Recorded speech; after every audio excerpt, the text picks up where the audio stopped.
The marble floor was freezing cold beneath his bare feet, and his thin legs trembled. Never before had he walked on anything other than dirt or cold stone, hard and unforgiving beneath his worn sandals. Here, however, even the chill seemed alien, unnatural, another sign that the world he once knew no longer existed. He felt like an animal, some rare and beautiful beast brought to the palace in Athens to be caged in silk and perfume and polite smiles. His small fingers clenched and relaxed around the hem of his new robe, a robe made from fine linen, different from the rough hem sacking he used to wear, a garment as alien to his touch as the cold marble floor. He'd been brought here to be a possession, an ornament for display, a silent and beautiful ornament. They'd taken his name, stripped him, bathed him, put on new clothes, combed his tangled hair until it shone, cut off the tangles and the length, leaving only a lock above his left eye to shade him from the sun. Now they called him beautiful, beautiful boy, beautiful, like a god, a minor god destined to sit in the shadows, to mimic obedience, to smile and turn away. In the flickering lamplight, like a statue come to life. He was 12 years old when he was brought to the palace on the outskirts of Athens. 12 years old, and from the moment he stepped inside those great doors, he learned the rules of survival, the language of silence, the art of invisibility. No one asked his name, his age, where he was from. No one wanted to know because what they were doing to him was not done to boys with names, boys with families, with futures. Those were not boys whose skin could be scrubbed raw, whose hair could be cut close to the scalp, whose dark eyes could be painted almond to make them shine like polished obsidian. He became an empty vessel, a living statue to be displayed, admired, touched, possessed. His people, the nameless many, lived and died on the outskirts of Thessaly. For as long as he remembered, there had been hunger and the threat of winter cold seeping into their homes, chilling their bones. His father gambled in the taverns in town, losing more than he won. His mother begged on street corners, hauling him and his younger sister along with her, watching other people eat so that they could snatch the scraps tossed to them. Their only possession of value was him, their eldest, and they took him to the market, wrapped in a rough cloak. "You must get bigger, stronger, smarter," his mother said, her breath hot on his cheek. "Not for me, not for your father, but for yourself, my little hawk. You have to get big and strong. If we can sell you now, we can make something of ourselves." That was the last thing he remembered before waking up in a strange place smelling of incense and olives, his limbs aching, his throat parched. When he opened his eyes, 2 men were looking down at him. One smiled and said, "Perfect." The shipment from Thessaly did not disappoint. The other man nodded curtly and continued examining the pile of goods laid out on a table, a jumble of coarse fabrics, pottery, fishnets, cheap jewelry, and a small wooden box filled with dried herbs. The man picked up the box and sniffed it delicately. Good, just good. It was then he noticed the boy sitting on the ground with matted hair and dirt caked on his skin. "Where am I? What are you doing?" he croaked, his voice hoarse. The man laughed, a grating sound that made the boy flinch. "Are you awake? That is good. Then let's see how well you can obey."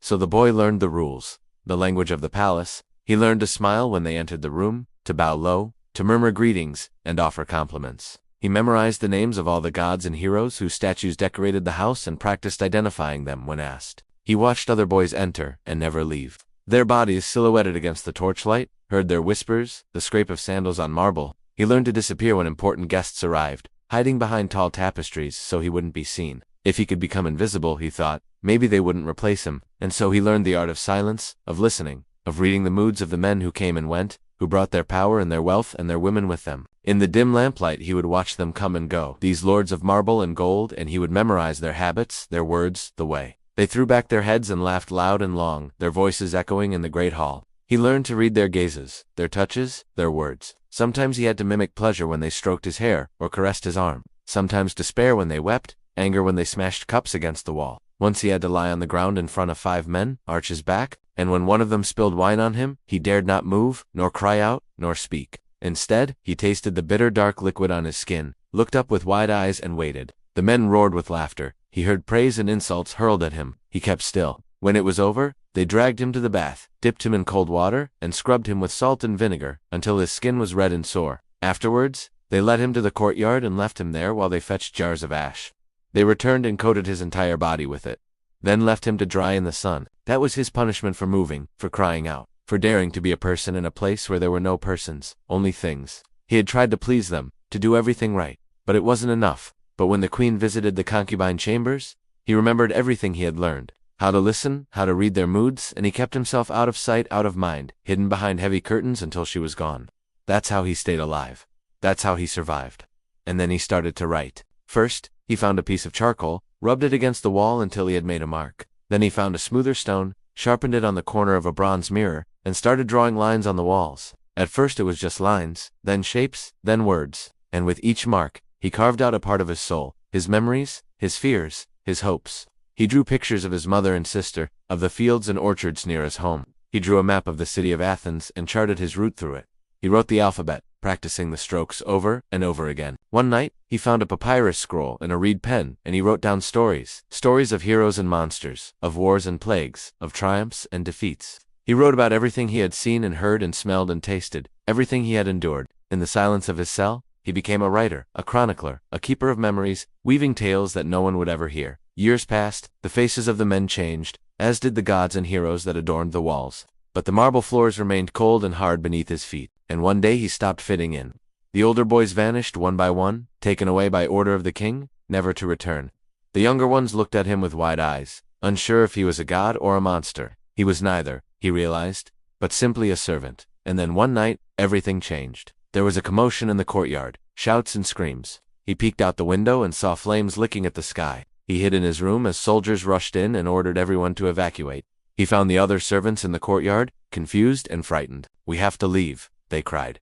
"The eastern wing is on fire. The king's palace is burning." Together they watched the flames rise higher, turning the night sky orange. He felt a sudden urge to stay and watch the place that had imprisoned him turn to ashes. When the guards were gone, he crept out of the concubines' chambers, walked through the deserted halls, past the painted walls and his own painted face. Outside, he ran barefoot through the olive groves, past the aqueducts and fountains, across the Dippolon gate and into the unknown, the world he once knew, the world he might never see again. The empire rose and fell. Its monuments survived, but the nameless many were forgotten. He lived a long life, hearing the echo of laughter in his dreams, tasting ash on his lips, always remembering. Sometimes he would write his stories on scraps of papyrus, burning them in the hearth. When he was done, leaving nothing behind but ashes. And when he died, no one recorded it, no one mourned him, no one even knew his name, but his story survived, whispered by the wind through the olive trees, etched in the wrinkles of an old man's face, a reminder that some of the greatest monuments are built not with marble and gold,